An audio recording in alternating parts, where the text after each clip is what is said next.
All right.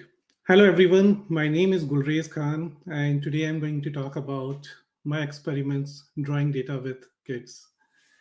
And before I share anything, I'll start with a quick video.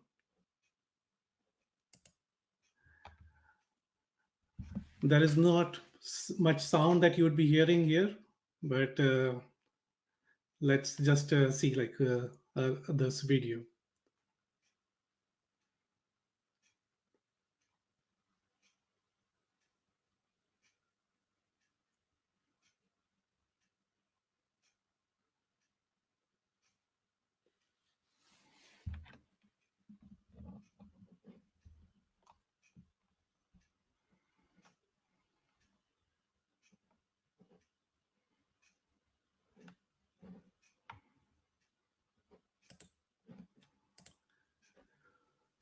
So if I was there in person, I would have asked the question to the audience, how many of you have seen this video in the past? And I'm sure most of you would have said yes, you've seen that. And if I look back the last 2 years, like with COVID and every one of us working from home, this became our new normal. And I am a dad of three kids, and this was kind of a regular scene at my home. And then going to the next slide. Okay, how do I? Okay, okay, yeah. So one fine day, I was busy at work, having different meetings, and I was working on this interesting data set. And like most of you, I'm passionate about data visualization. So this was about a little search on Google autocompletes. So when people search on Google for Reddit, what are the type of questions they ask? So I was creating this kind of a tree map, if you will. And you see like the questions start with are, can, how, what. And then if you look into the leaves, like these are the additional questions which are there, right? So are Reddit awards anonymous? Can Reddit give you viruses? How Reddit awards work? What Reddit awards do? And all those interesting stuff, right? So I was deep engrossed in my work, and that's when I heard a little voice from my son's room, or like from my son. He was calling Abu. Abu means dad in our language. And I said, what? And still, I was focusing on this visualization. And I thought, okay, let me create this and I'll share it with the Data Visualization Society in the Share Inspiration channel. Okay. So I was busy with that. And then he persisted, Abu, Abu. And I said, what? And then he said, Abu, this looks like dome of a mosque. I said, what? And I looked back, I thought he must have got a Lego piece or something in his hand or some toy which he was talking about. And then he pointed, no, it's this thing on your monitor, which we call this as a TV or something. This thing on your monitor, it looks like a mosque. I said, mosque? How? And then I tilted my head a little. And then when I noticed, it did look like a mask. And if you look into this side by side view of my visualization, which I was doing, and a mask, right? And this was kind of a turning moment for me. And there's someone who is very fascinated about data visualization and would like his kids to pick up data visualization at some time. It was quite a refreshing moment for me. So with that, I started a few experiments doing drawing data with kids. And about myself, I'm Gulrez Khan. I'm a data science leader at PayPal right now, and this has been my journey. Starting my career in India, moved to Seattle, joined Microsoft. Kind of born and brought up in Microsoft. Then last 3 years, I've been with PayPal, and of late, busy writing this book on drawing data with kids. So with this, this is like I also do these data storytelling workshops and other workshops on the data science side as well. And I usually show this slide. But what I don't show is there is another thing which is there for us as a parent, right? So as I said, I am a father of three kids, one, two, and three, and I spend a lot of time with them, reading books with them, playing with them. And with COVID, like what happened, we started working from home, and I'm still sitting in my beautiful home in California, and my daughter is homeschooling, so I end up spending a lot of time with them. And now, with that story which I talked about, like after that, we thought I'll try to introduce a few data visualization to my kids through different stories. And while my two younger kids were a little younger, my 10-year-old daughter became my target to teach data visualization. And then we did lots of fun stuff, we try to do a ritual at home every weekend. I used to do that even before teaching them data visualization, kind of drawing with them, right? So this is where my son, my daughter, they don't want me to teach anything. Like they would just say, come here and draw something for us. And then they will just sit around me, they will draw sometime, or they will just bring pen and paper and say, okay, draw this, draw that, and we'll do those fun stuff. So then I tried to change that, and instead of just doing those random drawings, I said, okay, why don't we draw some visualization? So these are some experiments, scores from Scrabble, some nursery rhymes, and then a few other experiments. Right, we will touch more on these in a few seconds. And now, like with the support of all of you from the Data Visualization Society, my friends, I've been creating these the graphs, sharing it online, and with power of internet, there were a lot of people who were interested about this work. And now I'm happy to say that this has been converted into a book, which would be available in a couple of weeks. Uh, and Now, for me, as a dad, like if you I create a Venn diagram, I'm a data person, and then I'm also a dad. And then if you are at the cross section of that, you would be wanting, hey, my kids learn data, right? So I was very much into this, that hey, I want to get my kids into data visualization. But then my wife, like she said, if you want to do that, try to do that in a screen free way. We don't have a television at home, and my kids, even for learning, we try to limit the screen time. And with so many things happening in the internet, I don't want to expose them to screen uh, as of now, right? Anyways, like they will be in the future. So how do we do that? And that's where this idea of drawing data with kids, like as I talked about, we do these things in a screen-free way, and still kind of sharing them the data literacy, and then teaching them different visualizations. So, so this was about drawing data with kids. A little bit on my personal journey, like I work as a data science leader at PayPal, as you've seen the journey.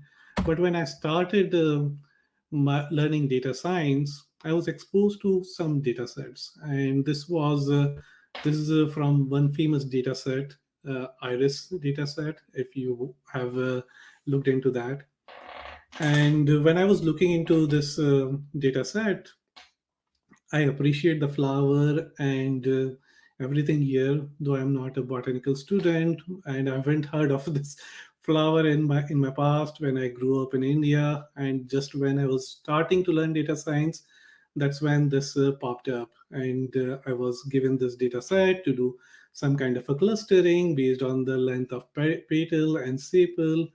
And just reading these different names, Setosa, versicolor, virginica, it gives me headache, honestly. And then I'm not able to relate to these different data sets. If you pick up any search for on Google for the famous sets for learning data science, I think it's very biased towards a particular audience, and not everyone is able to relate to that. Now, when it came to teaching my kids, about introducing them to data and data visualization, I wanted to start with something very simple, something that they could relate to, and want to make it easier and fun. So that's why, like, the different experiments that I did, like, here's one experiment: chocolates, right? So everyone loves chocolates. The x-axis has the number of letters, the y-axis, it has got the different chocolates which are there, and it's as simple as that. You create a bar graph with the number of letters and see, like, how it trends, right? More chocolates. So we want to learn about a stacked bar graph this time. So why don't we convert this into a data set of number of consonants and vowels in these in this data set, and see how it works. This is very simple, right? You don't have to worry about all these different other data set that you're not familiar. My kids have been learning consonant and vowels, so why not? They can learn about a stacked bar graph with this data set. Board games. So this is a picture I took from my book. You've got different rounds. How my daughter played with her friend. How is it trending? So as simple as that. More board games. So this is again a picture that I took this morning from the book, and this is again like the different board games we play as a family together, right? And here we calculate those scores, and this is kind of a fun activity we try to do every few weekends, if not every week. This is a game of Scrabble, and see how the score changes, and watching the trend, right? Instead of this data set, if I brought a different data set to them, how interesting it would be to them. Here, like, my 6-year-old son, like, he won the game, and we see that this reddish or the brown line, like, it peaked on the seventh round, right? So that's where, like, he got this triple letter score, and he moved above everyone else and won the game. Now, like, this is interesting, right? So when we play, we talk about how the game went, but now if I'm able to visualize it and share it in this format, it removes that intimidation of graphs from my kids. So so so that's another example. Few others which I experimented. Wheels on the bus, like, I keep hearing that every now and then. So, like, convert that into a bar graph, and see, like, what happens. Shapes and letters. So trying to create a scatter plot. How do I introduce a scatter plot to them? So number of letters on the x-axis, number of sides on the y-axis, and this again, like, comes from some stories, like. So if you look at the book, like, I've got some stories where I talk about different things which we were doing. My daughter wanted some kind of a pancake, and I try to make pancake in different shapes, and with those shapes, it comes into, okay, can we convert this into some kind of a data set? And we talk about, hey, square and parallelogram both have the same number of sides, but the number of letters are so different, right? So we can talk about these fun stuff. Pictograms. This is again, like, some advice I got from the Data Visualization Society. I said, hey, this is, my daughter came in with a book from a library and said one large elephant is equivalent to 150 means men's weight. So how I can convert that into some kind of a data pictogram, and this is another fun way of doing it. Heat maps, right? So this is again a picture from the book. Here, looking into the map, and how do I introduce them to heat maps, right? So here, all the states, like the name of the states, you see the number of letters with each state, and with less number of letters, it would be green, and the more number of letters would be yellow, and then further to the red. So you see Mississippi over there, Washington, California on the red side, and then of course like North and South Dakota and other places. Physical visualization. So this is like sitting in the backyard with my kids with cherry blossoms blossoming. We look into, okay, remembering like when we were in Seattle, we used to go to this cherry blossom festival, and now we see, okay, what other places have cherry blossoms? Can we convert this into some kind of a visualization? So this is again a fun way of doing that. In fact, just a couple of days back, my 6-year-old son came to me and said, Abu, we should do a similar graph like when we were doing the gardening. Like he said, uh, instead of cherry blossoms, I want to put grass on that and say like which states are more greener than the others. And he's just 6-year old, and this is like a kind of a win for me. And I said, okay, this is a fascinating thought, and hopefully I'll do that this weekend. And what's in this in the book? So in the book, it will be available in a couple of weeks on Amazon. But what you have in the book is like stories, no standard curriculum. You've got charts with stories, some exercise which you can follow up. There are different sections where I talk about the data visualization, which is introduced as well. But at the end of the day, the idea is not to teach. Yeah. So again, increasing the parent-child bonding, because this is again off screen. I'm not giving them a laptop and or iPad that, hey, go and figure it out, do these different exercises, but sitting off screen and doing these things with the kids.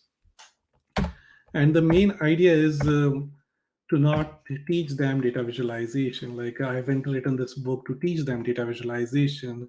This is to make them fall in love with data visualization using these examples from their daily lives. Like there are different things that we have learned on a regular basis, but how much of those we use in our daily lives? So that's why, like, don't teach them, make them fall in love. Remove that intimidation of the graphs which they would see as they grow up. So that's about the book, and a little so a little behind the scene of what we do at home on drawing data with kids. Uh, we play around. Like it doesn't have to be any particular thing, right? So anything that they are keen on, just start picking their books, and there you'll find lots of stuff. You open their toys, and you would see different interesting stuff which you can do. And if your mind is like me, who thinks about visualizing data all the time, you would come up with different ideas, right? So here, like it's a fun way for us, like sitting together doing these exercises using crayons, and creating those bar graphs, coloring, and giving them examples of how colors could be used. You see this heat map and all that stuff. So this is all very interesting, and again, like how it started, right? So I'm fortunate to be introduced to this data visualization society. I follow the Slack channel, and that's where like I was sharing these different experiments, and people loved, like they showed lots of love, and I was asked to write an article on for the kids table on the first issue. So I did that. Again, like one thing leads to another, and then more people asked what can you convert this into a book or some other format. So that's where like I am, and I'm very grateful for the opportunity to speaking in front of you, and happy to take any questions that you may have.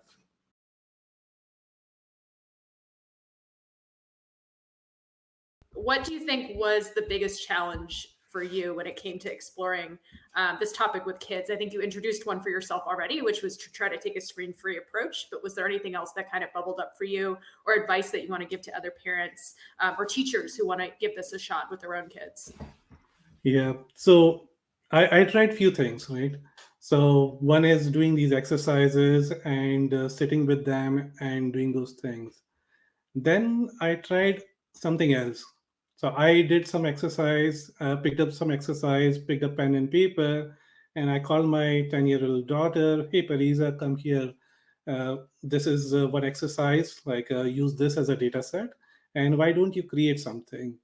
And she was not interested because she loved me spending time with her. Like, I think that is a motivating factor. Like, it's not just you give it to them and they'll do it, and then you sit and you enjoy that work.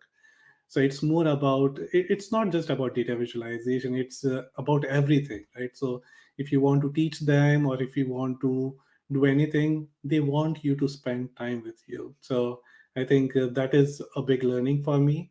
And once they have done that, what I've seen is now my daughter, like, she comes with the different ideas, right? So she just woke up early in the morning and she would write down the name of different board games that she has. And I've got this book, like a Dear Data book from Georgia Lupi, and she would look into that and come up with different ideas of how can she create visualizations out of that. And I enjoy it. And my 6-year-old, he says he brings all these different papers right now in front of me, and then he would say that, "Hey, I've created this thing. Can you put this in your book?" All these different visualization that they will bring in. So that's a lot of fun. But yeah, spend time with the kids. I think that's more important. That's awesome. Sounds like they're looking for author credits. So I hope they're added on at some point. At least they're in the dedication, I'm sure. So we have a question from Danny. He wants to know, have you used these methods with other children? Have you done workshops or events at school? And how does it work with larger groups of kids? If you could speak to that as well. Yeah, yeah, yeah. So I have done few workshops, and it worked fine. Like I think the largest group that I've done is around 45 kids along with their parents, and there are a lot of refreshing ideas which came in. So the first timeline visualization which I was showing about my journey of how I became a data scientist in different companies. So I showed that visualization and I gave it to the kids and I asked them, "Can you create something similar?" And one kid, like, he created a timeline visualization, and his journey starts with, "This is the year when I was born. This is the year when my sister was born. This is when we went to India. This is when COVID happened." And this was like kind of a fun visualization that he created. And again, like, the idea is like you need to engage. And I try to use storytelling, and storytelling I use for the adults in my day job as well as with the kids. So that has worked fine. And I intend to do more of these workshops. I think I'm just too much engrossed and like love this particular topic of how the data literacy can be given to the young people. Fabulous. Thank you. Personally, I think the screen-free approach is so refreshing, especially just because as designers, if we're looking to create something, we're immediately just going to go right to our favorite tools and use our favorite graphs and everything. So, have you started to give some thought to when might be the right timing to introduce your kids to computer-based tools and like how you might go about doing that at this point? I'm not worried about that. Like, because there are so many tools out there and they are changing every day with all this generative AI thing which is coming in, and all of us excited, will they take us our jobs?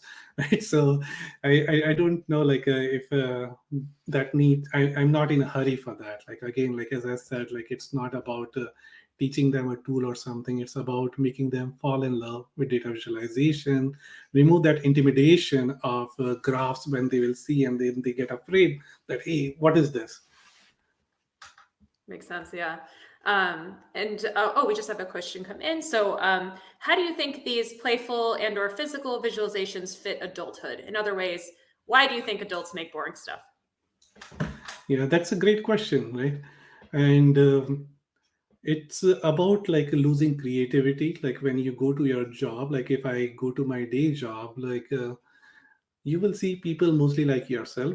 They are I see, like, the data scientists, they are too heavily invested into the methods, right? So there would be, okay, I want to create this statistical model and do all these different things, but then they all think alike. And then, like the tools that we have created, it's easy to drag and drop things over there, right? Now, for me, like I take inspiration from the data journalists that, hey, what are they doing? And these like so inspiring. I've been attending this talk since early in the morning. I'm in California, and it's so inspiring to see like how they are doing these different stuff. And when I try to copy this stuff and do that in my job, this is different. People have not seen that.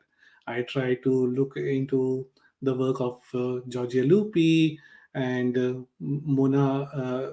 I think I'm forgetting her name from Guardian. Like she's another like and from the Guardian newspaper.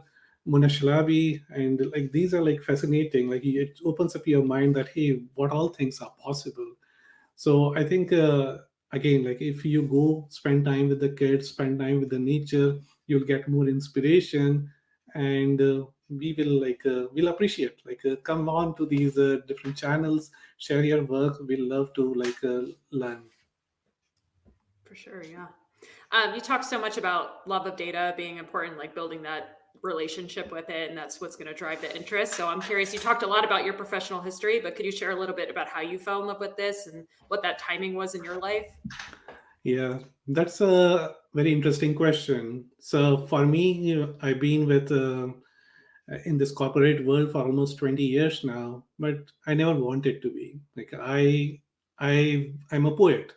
I grew up in India. I didn't want to work in a job where I would sit in the front of the computer. I would rather like maybe write some poems, write some books, or do some kind of a creative stuff. But because of the family, like coming from a very humble background, the different loans that we need to like give back, I found a job and I said, okay, let's just you don't have an option, right? So I got into the job, and then after spending like some 10 years or so, I found this field of data visualization, and that's like kind of a very fascinating, and that's where like it connected me from like what I loved back when I was starting my career. And I said, okay, that's interesting. And then came the storytelling aspect. I didn't know I was a storyteller until my kids, like I had kids.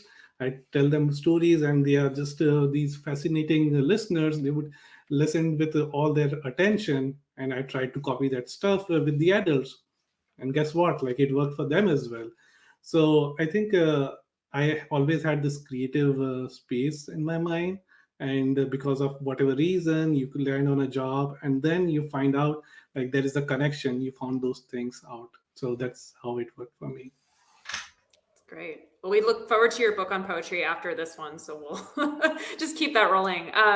And then I guess that, yeah, that was my last question before we go to our next speaker. Is do you foresee a part two or a continuation? Maybe when your kids get a little bit older, it's going to be about teaching data to tweens or teens, or like kind of growing up with them and showing how you might approach it at different points in their life. Yeah, unless like I get very bad reviews and you guys are really annoyed that what kind of book you have written, I think of it as a series. Like I think there is a lot of benefit over here, and these are experiments. Like how most of the things that I've done, like it's not something that I created solely for the book. I keep doing this with my kids, and this is kind of a byproduct of that. So I continue to spend time with the kids and also share with the community. Awesome. Well, thank you so much. You've already got tons of folks in the chat saying they're going to order and they're looking for your next book on data poetry. So thank you so much for being here. Really appreciate that.